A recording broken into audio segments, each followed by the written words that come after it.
পৃথিবীর যত pudding recipe আছে তার মধ্যে এটা নাকি সেরা। এর থেকে মজার পুডিং নাকি আর হতে পারে না। যত আইটেমই বানিয়ে দেন না কেন, প্রায় সময় বায়না ধরবে এই ক্যারামেল পুডিং বানিয়ে দেওয়ার জন্য।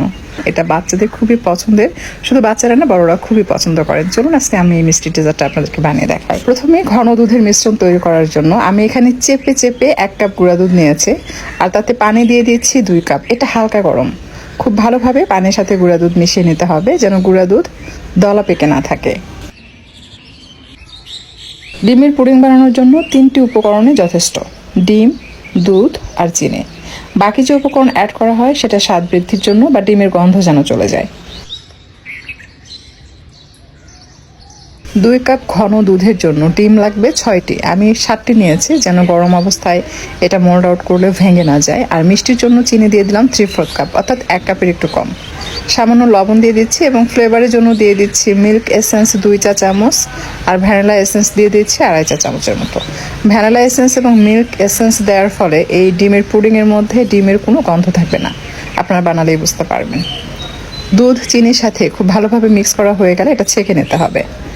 দুধের মিশ্রণ রেডি হয়ে গেলে ক্যারামেল তৈরি করতে হবে। আগেই ক্যারামেল তৈরি করে যদি বাটিতে সেট করে পরে ডিম দুধের মিশ্রণ তৈরি করতে যান, সেক্ষেত্রে কিন্তু ক্যারামেল শক্ত হয়ে চচ্চর করে ফেটে যায় বাটিতে।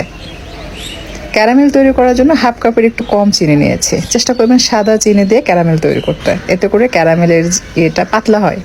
লাল চিনি দিয়ে যদি করেন তাহলে ক্যারামেলটা বেশি ঘন হয়, তখন সেটা যখন আপনি বাটিতে ছড়াতে যাবেন ছড়াতে চায় না। ঠিক চিনি গলে গিয়ে এরকম কালার হলে সাথে সাথে চুলা বন্ধ করে দিবেন। এই পর্যায়ে চুলা ধরিয়ে রাখবেন না, তাহলে পুড়ে কালো হয়ে যাবে।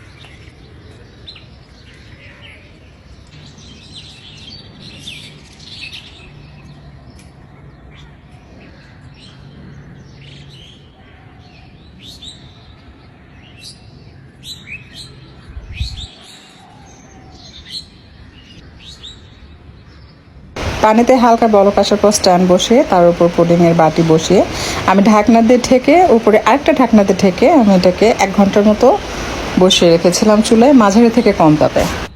পুডিংয়ে যদি ডিমের পরিমাণ কম হয়, পুডিং মোল্ড আউট করলে পুডিং থেকে পানি ছাড়তে শুরু করে। আর যদি পুডিংয়ে ডিমের পরিমাণটা বেশি থাকে, তাহলে পুডিং থেকে পানি ছাড়তে পারে না।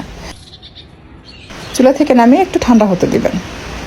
ঠান্ডা হওয়ার পরে দেখবেন বসে যাবে। এখনও গরম আছে, পুরোপুরি ঠান্ডা হয়নি। আমি এটাকে ফ্রিজে রাখিনি, তবে আপনারা ফ্রিজে রেখে পুরোপুরি ঠান্ডা করে তারপর আপনার মোল্ড আউট করে নেবেন।